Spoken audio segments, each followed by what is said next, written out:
My name is Brian Scribonia, and on this episode of the Common Sense Financial Podcast. So the question is, does it make sense to lock in CD rates while rates are high? If you have money sitting in a bank account that you don't need and the CD rate is offering a higher rate than your savings, then I would consider it as an option. But here's the thing, if you think rates are going to continue to rise, then you would want to stick with shorter maturity dates. But if you believe rates have topped out, then locking in a longer term CD could make more sense.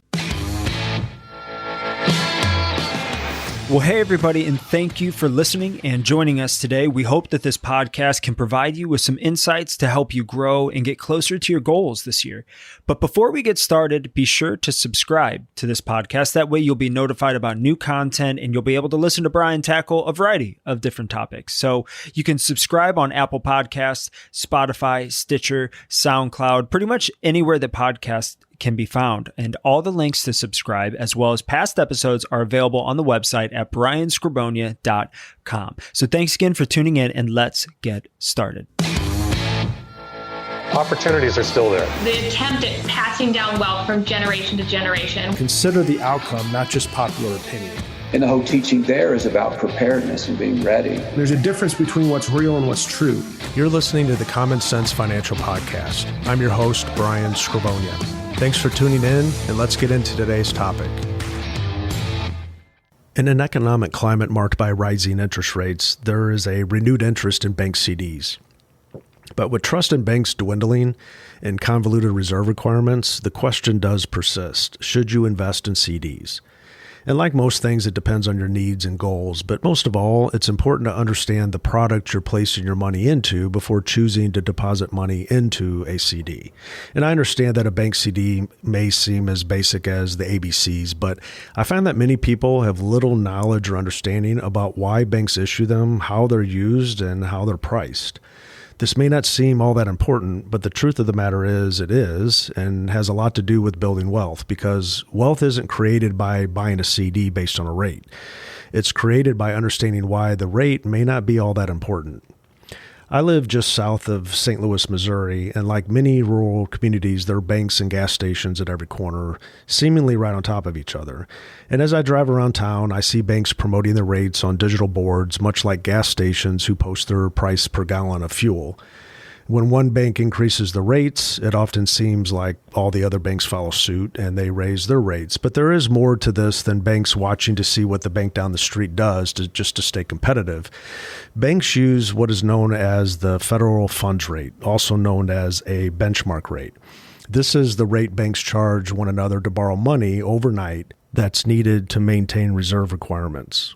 Further upstream in the decision-making process is the Federal Open Market Committee, or FMOC, who meet throughout the year to discuss and set monetary policy. And within these policies, rates are set and are most likely linked to inflation. And when rates are set, banks may adjust rates on loans, deposits, and certificates of deposit. But just like any business, banks will adjust rates to compete in their market as they seek to cover their costs and maintain a profit. They, of course, use rates to attract more customers to help expand the number of depositors they have, which is an indicator of growth. And the added deposits, of course, helps to cover the loans they originate. I discuss more about how banks work in my podcast, What to Know About How Banks Work, and I'll link to that podcast in the show notes. But CDs specifically are an attractive tool for banks because unlike a deposit account, CDs actually lock up customers with a maturity date, which just gives banks better control of their cash flow. And we see customers drawn to the opportunity to capitalize on higher rates as they seek to maximize their returns. But when you look at the math, the rates really don't matter all that much. Okay, they matter some, but they don't matter as much as the difference between inflation rates and interest rates, and here's why. If inflation is running at, let's say, 7% and interest rates are, let's say, 5%, the net of this, of course, is 2%. And if inflation is, let's say, 0 and rates are at 2%, the spread is still 2%. So it's easy to get enthusiastic about higher interest rates on deposits, but we can't take our eye off the ball. Inflation is the enemy. It is the headwind that erodes our purchasing power, and it's why we should pay attention to the net return after inflation. From a debt standpoint, the increase in rates is impacting lending. It is why I believe that rates are unlikely to remain elevated for long. When you consider the gridlock within the housing market and the amount of debt our government holds, it's hard to believe rates can remain elevated over the long term.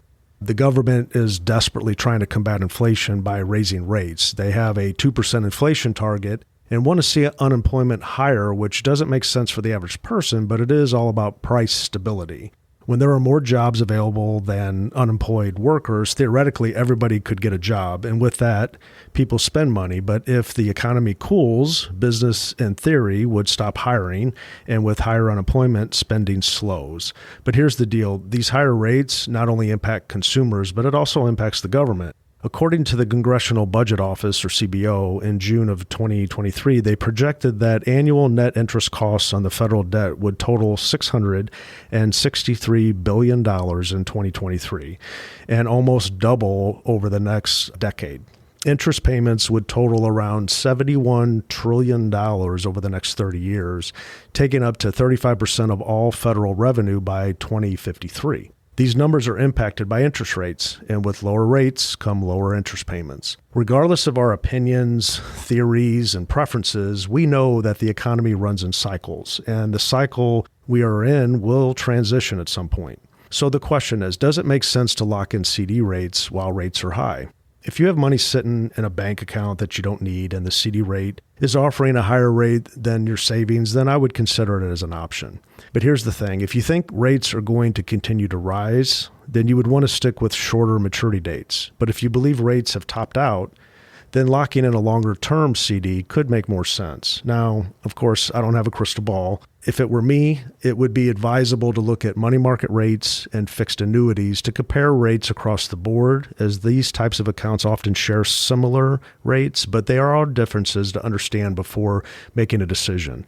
Certificates of deposit are offered by banks as a savings account that offers a fixed interest rate over a specified period of time, ranging from 1 month to up to 5 years. They carry penalties if funds are removed before maturity, and they're FDIC insured up to $250,000. Fixed rate annuities are issued by insurance companies and are financial products that offer a fixed interest rate over a specified period of time. Early withdrawals can incur a penalty. Interest earnings are tax deferred until you start taking distributions, and the guarantees are backed by the claims paying ability of the insurance company and are insured by what is known as the State Guarantee Association. Then you have money markets, which are funds issued by financial institutions that are backed by highly liquid, short maturity investments, maturities that usually range from overnight to just under a year. Assets can be quickly converted to cash with minimal loss of value, generally considered more risky than a bank CD or insurance company annuity. And the underlying investments include such things as treasury bills, commercial paper, and CDs. And the rate does have some sensitivity as interest rates and monetary policies can change. So navigating the financial markets in general can prove to be a challenge, especially during times of uncertainty. But while CDs offer safety of fixed returns, they are not devoid of risks and limitations. It's essential to understand both the micro and macroeconomic factors that affect CD rates before diving in. And as always, a balanced portfolio features a mix of different products and strategies and can be the most prudent strategy in times like these.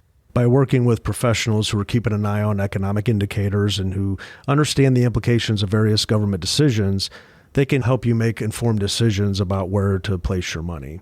To learn how to make informed decisions regarding which investments to choose, which options are appropriate for your situation, and where to look, you can access a multitude of resources on my website at brianscribonia.com. That concludes today's show. I'm Brian Scribonia. Thank you for listening to the Common Sense Financial Podcast.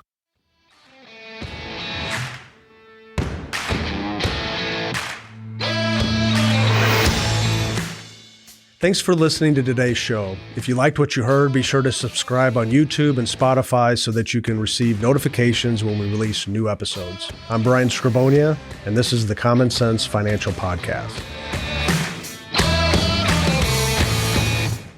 Well, thank you for listening to the Forbes Top 10 rated Common Sense Financial Podcast. Before you go, I want to encourage you to jump over to brianscribonia.com to access the full archive of blogs and podcasts. And if you want to be the first in line to get new content, you can sign up for free on the Brian Scribonia website as well.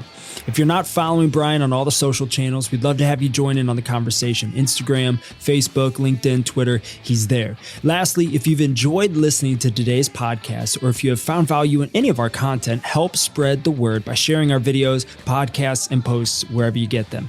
We greatly appreciate it and are glad that you took the time to join us today. Securities offered only by duly registered individuals through Madison Avenue Securities, LLC, member FINRA and SIPC.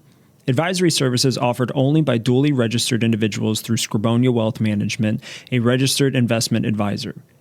Tax services offered only through Scribonia Tax Consulting.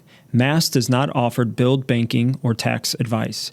Scribonia Financial Group, LLC, Scribonia Wealth Management, LLC, Scribonia Insurance Services, LLC, Scribonia Tax Consulting, and billed banking are not affiliated with Mass. Scribonia Wealth Management, LLC is a registered investment advisor. Advisory services are only offered to clients and prospective clients where Scribonia Wealth Management, LLC and its representatives are properly licensed or exempt from licensure. Investing involves risk, including the potential loss of principal. Any references to protection, safety, or lifetime income generally refer to fixed insurance products, never securities or investments. Insurance guarantees are backed by the financial strength and claims-paying ability of the issuing carrier. This podcast is intended for informational purposes only. It is not intended to be used as the sole basis for financial decisions, nor should it be construed as advice designed to meet the particular needs of an individual situation. Billed banking is a DBA of Scribonia Insurance Services, LLC. Benefits and guarantees are based on the claims-paying ability of the insurance company, not FDIC-insured. Results may vary. Any descriptions involving life insurance policies and its use as an alternative form of financing or risk management techniques are provided for illustration purposes only, will not apply in all situations, may not be fully indicative of any present or future investments, and may be changed at the discretion of the insurance carrier, general partner, and/or manager, and are not intended to reflect guarantees on securities performance. The term billed banking, private banking alternatives, or specially designed life insurance contracts are not meant to insinuate that the issuer is creating a real bank for its clients or communicating that life insurance companies are the same as traditional banking institutions. This material is educational in nature and should not be deemed as a solicitation of any specific product or service. Billed banking is offered by Scribonia Insurance Services, LLC only and is not offered by Madison Avenue Securities, LLC. Our firm is not permitted to offer, and no statement made during this show shall constitute tax or legal advice. Our firm is not affiliated with or endorsed by the U.S. government or any governmental agency. The information and opinions contained herein, provided by the third parties, have been obtained from sources believed to be reliable, but accuracy and completeness cannot be guaranteed by our firm. References to billed banking, private banking alternatives, or specially designed life insurance contracts are not meant to insinuate that the issuer is creating a real bank for its clients or communicating that life insurance companies are the same as traditional banking institutions. This material is informational in nature and should not be deemed as a solicitation of any specific product or service. Billed banking is not FDIC insured. Billed banking is offered by Scribonia Insurance Services, LLC only, and is not offered by Madison Avenue Securities, LLC, nor Scribonia Wealth Management, LLC.